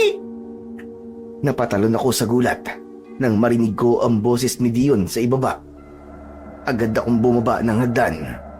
Ngunit pagbaba ko, nakita ko si Doña Esmeralda. Naghihintay siya sa akin sa sala. Sabi ko na nga ba? At hindi ka marunong sumunod sa usapan, Marga. Ang Donya ay nakatayo sa likuran ni Dion. Ang kanyang mga kuko ay nagsimula ng humaba, tumulis at naging kulay itim. Tonya, pakiusap, wag! Wag po ang anak ko, ako na lang! Ako na lang ang kunin ninyo! Wag lang si Dion! Gagawin ko ang lahat! Magsisilbi ako sa inyo habang buhay! Wag niyo lang siyang sasaktan! Huli na, Marga. Nagugutom na ako. Kailangan ko na kumain at uminom ng sariwang dugo. Tamang-tama. At wala pa akong nahahanap na pagkain. Itinaas ng Donya ang kanyang kamay.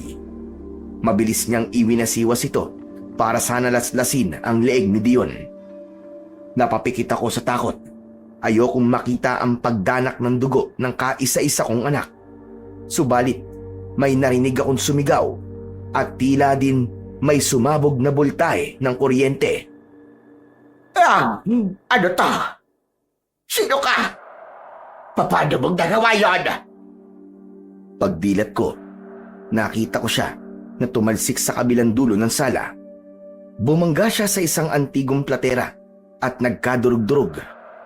Ang kanyang kamay na iniumang kay Dion ay umuusok para bang nadikit yun sa nagbabagang bakal. Si Dion naman ay nakatayo pa rin at gulat na gulat.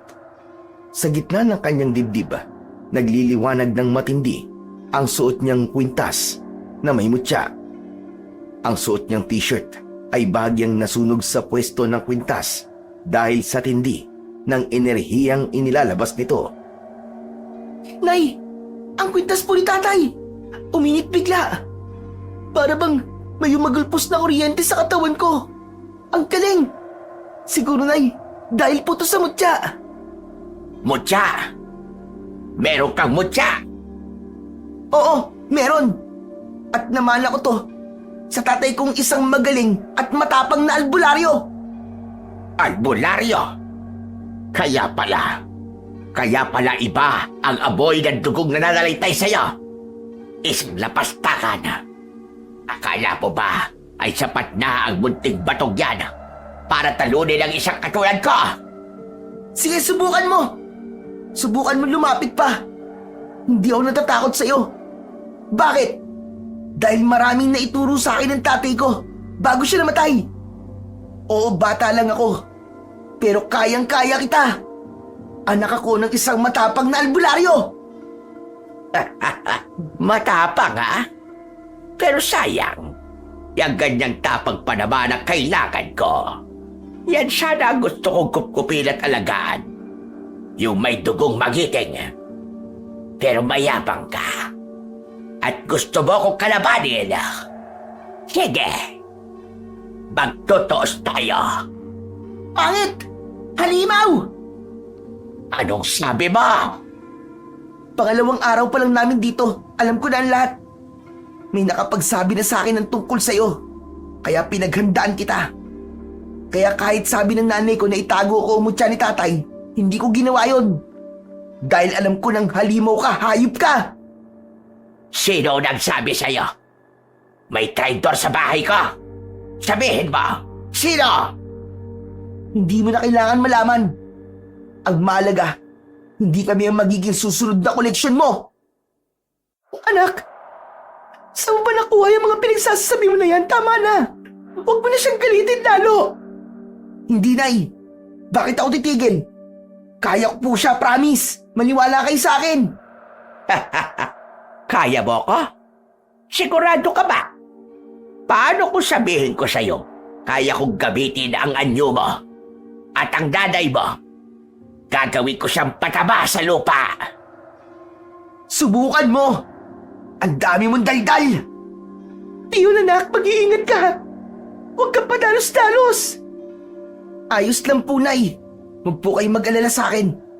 Suot ko po ang mutya na pag-aari ni tatay. Sa tingin nyo ba, ay makakalabas pa kayo ng buhay dito? Ang butyag yan ay proteksyon lang. Hindi yan isang sandata para sa lahat ng mga narito. Lucio, mga bata, pumarili kayo. Biglang dumungaw Sa may punong hagdan ang tatlong tinawag ng Donya. Pero imbis na saktan o sugurin kami, tila nagkibit balikat lang ang tatlo. Ayaw nilang tulungan ang matandang babae. Bakit hindi niyo ako sinusunod? Tumigil ka na, Esmeralda. Tama na to. Ayaw na namin. Anong sabi mo, Lucio? Ayaw niyo? Ibig ba sabihin ito ay malakas na ang loob niyong suwayin ako matapos ang lahat na binigay ko sa inyo? Ibinigay? Wala kang ibinigay sa aming kundi sumpa, Esmeralda. Tignan mo kami. Mga bilanggo na naghihintay na lang ng kamatayan dito. Mga lapastakan. Kung gano'n ay kalabang ko na rin kayo. Mga walang utang na loob. Matapos ko kayo kupkupin at bigyan ng buhay sa mansyong ito. Ito pa ang ikaganti nyo sa akin. Naging mas agresibo ang anyo ng Donya. Hindi na siya mukhang tao. Ang kanyang likod ay bumaluktot at ang kanyang bibig ay humaba. Naglabas ng malapot na laway at malalaking mga ngipin. Naging isang ganap na halimaw na si Doña Esmeralda. Humaba din ang kanyang mga daliri sa kamay. Ang kanyang balat ay naging kulay abo at magaspang na parabang balat ng kalabaw. Bumuga siya ng isang malapot at mabahong laway na humalo sa lansa ng paligid.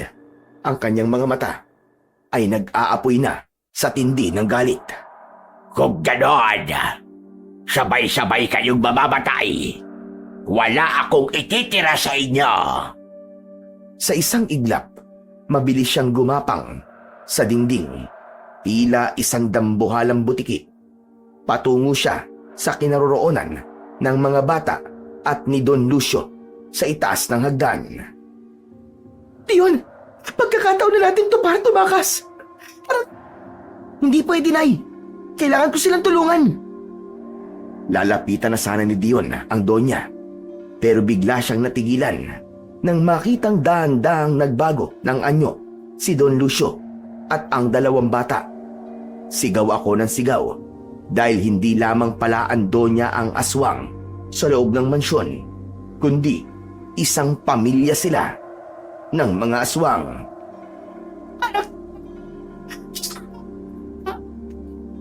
Na hindi! Tulungan po natin sila!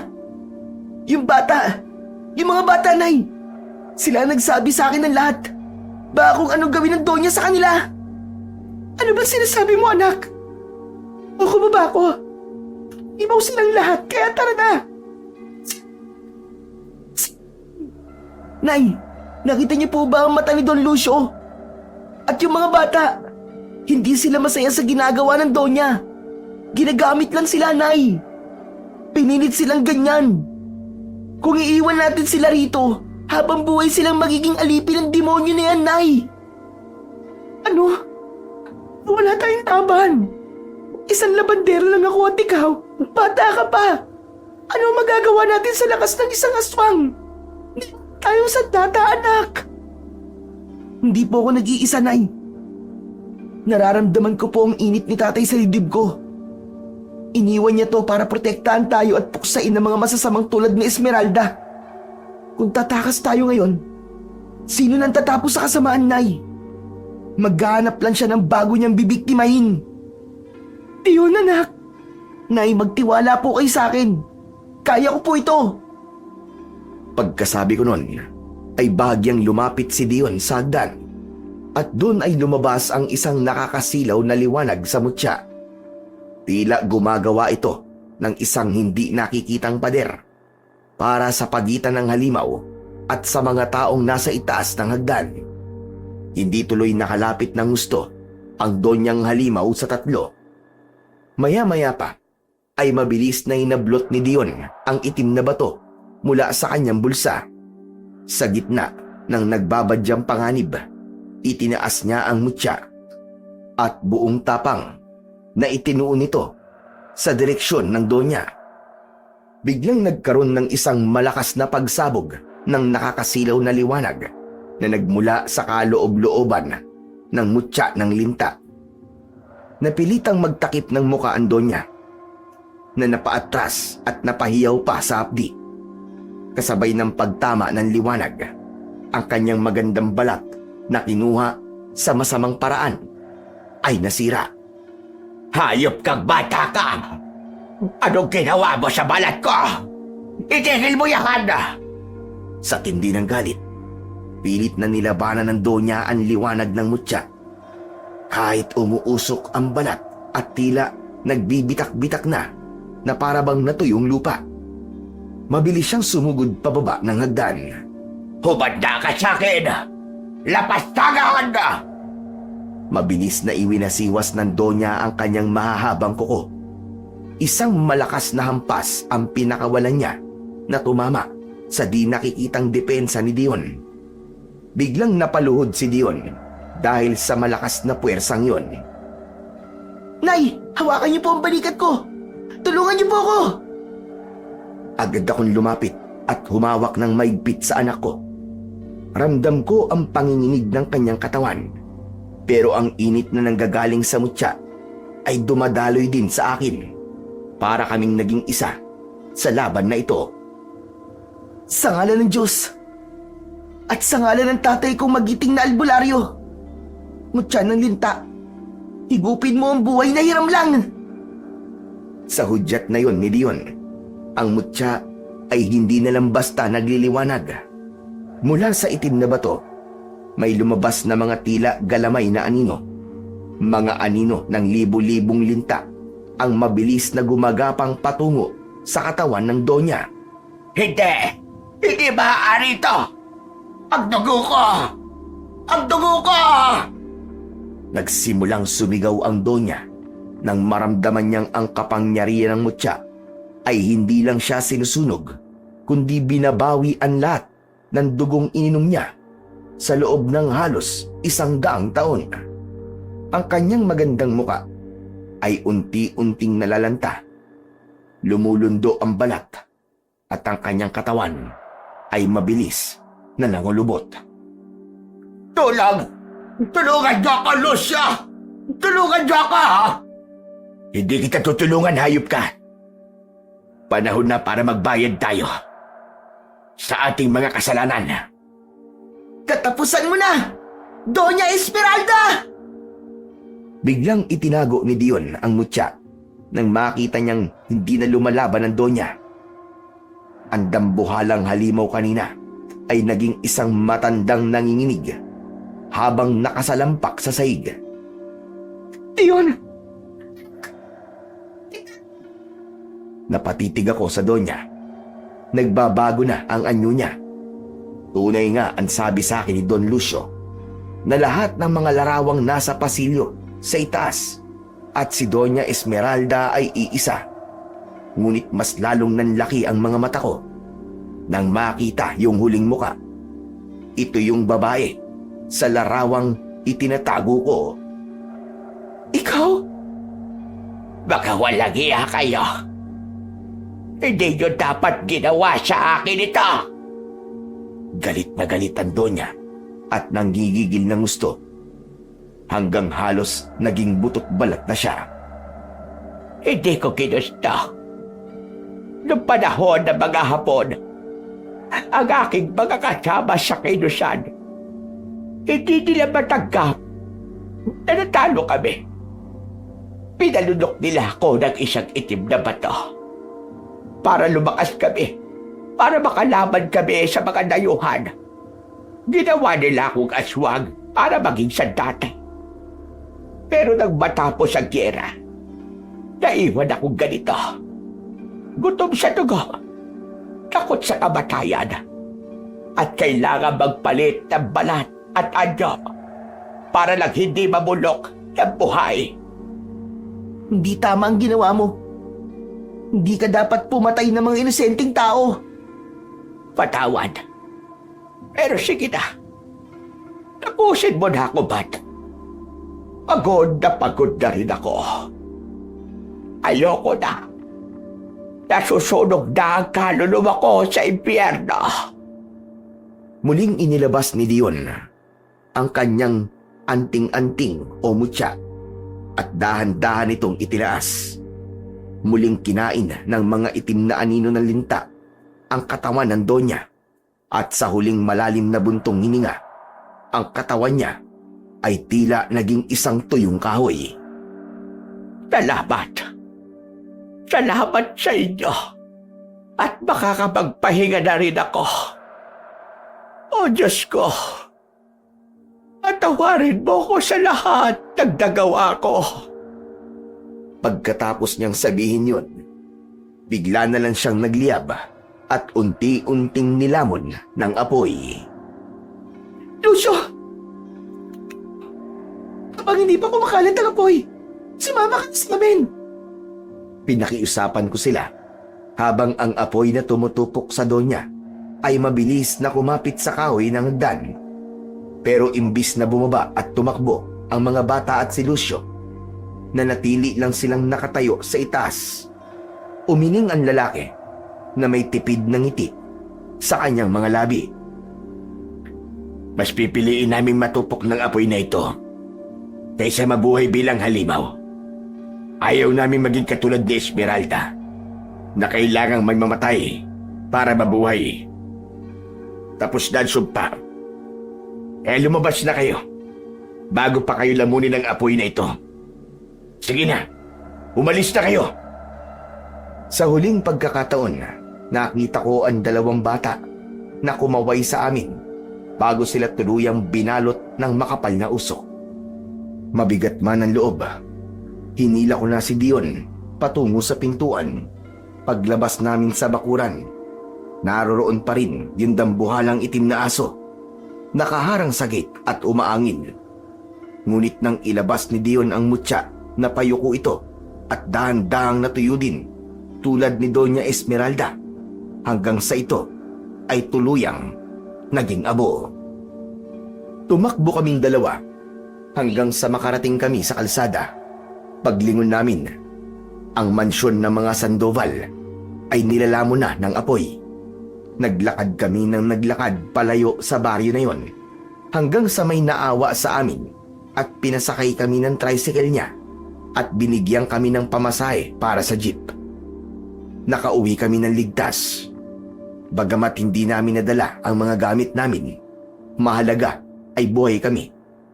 Gayunpaman, hindi naging madali ang mga sumunod na buwan. Totoo na may mga gabing hindi ako makatulog dahil sa tindi ng trauma sa aming naranasan. Tuwing ipipikit ko ang aking mga mata, tila paulit-ulit na bumabalik yung mga nakita ko sa mansyon. Parang isang bangungot na ayaw akong tantanan. Pero doon ko napatunayan kung gaano kalakas ang loob ng anak ko. Sa gitna ng aking panghihina, si Dion ang naging katuwang at sandigan ko. Siya ang nagbibigay ng suporta at nagpapaalala sa akin na ligtas na kami. Nanatili siyang matatag at matapang.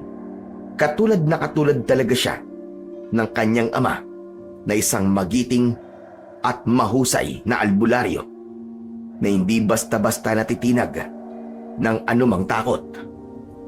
Ang katapangang ipinamalas niya ang naging inspirasyon ko para piliting bumangon at magpatuloy sa buhay. Sa paglipas ng panahon, lalong nagsumikap kaming mag-ina. Ang madilim at masamang pangyayaring yon ay unti-unting napalitan ng magagandang pagkakataon. Dahil sa dedikasyon ni Dion sa pag-aaral, nakakuha siya ng scholarship mula sa isang grupo ng mga OFW na siyang tumutustos sa kanyang allowance at matrikula. Ako naman, sa kabila ng lahat, ay nagpatuloy sa paglalaba. Kapag walang gaanong labahin, nagluluto at nagtitinda ko ng mga kakanin sa aming baryo para pandagdag sa aming mga gastusin. Pero hindi lang doon nagtapos ang lahat, Sir Blair. Si Dion, bagamat bata pa, ay unti-unting binubuklat at pinag-aaralan ang mga lumang libro at gamit ng kanyang ama. Sabi niya ay gusto daw niyang manggamot para makatulong sa mga may sakit na nangangailangan. Nangako naman siya na sa kabila nun ay mas pagbubutihan niya ang kanyang pag-aaral. Hindi niya bibitiwan ang pangarap niyang maging isang guro, kahit pa maging albularyo din siya katulad ng kanyang tatay. Naniniwala siya na pangalawang buhay na namin ito at isa itong biyaya na dapat ay ibahagi sa iba. Gagamitin niya ang lahat ng dunong na ito para maging liwanag sa mga taong nasa dilim, may sakit at nawawalan ng pag-asa bilang pasasalamat sa pagkakaligtas namin sa kuko ng kamatayan. Sa pagkakataong ito, hindi ko na siya pinigilan. Nakinig ako sa kanya at sinuportahan ko siya sa abot ng aking makakaya. Kung noon ay pinipigilan ko siya na maging tulad ng ama niya, ngayon ay ako na mismo ang nag-aabot sa kanya ng mga gamit ng kanyang ama. Dahil napatunayan ko po, Sir Blair, na ang takot ay natatalo lamang kung meron tayong sapat na tapang at pananampalataya na lumaban para sa tama. Maraming salamat po sa pagbabasa ng aking liham. Sana ay magsilbi itong paalala na sa kabila ng anumang dilim, palaging may liwanag na naghihintay, basta't marunong tayong lumaban at magtiwala at manatili ang ating pananampalataya sa puong may kapal. Sa kwentong ating napakinggan, pinatutunayan lamang na sa buhay may mga pagkakataong ang labis na pagnanais natin ay nagiging ugat ng ating kapahamakan. Sapagkat sa kagustuhan nating makuha ang lahat ng mabilis, nalilihis tayo sa tamang landas. Mas mainam pa ring magpursigi at unti-unting umakyat sa hagdan ng tagumpay kaysa tanggapin ang mga alok na nagmumula sa maling paraan.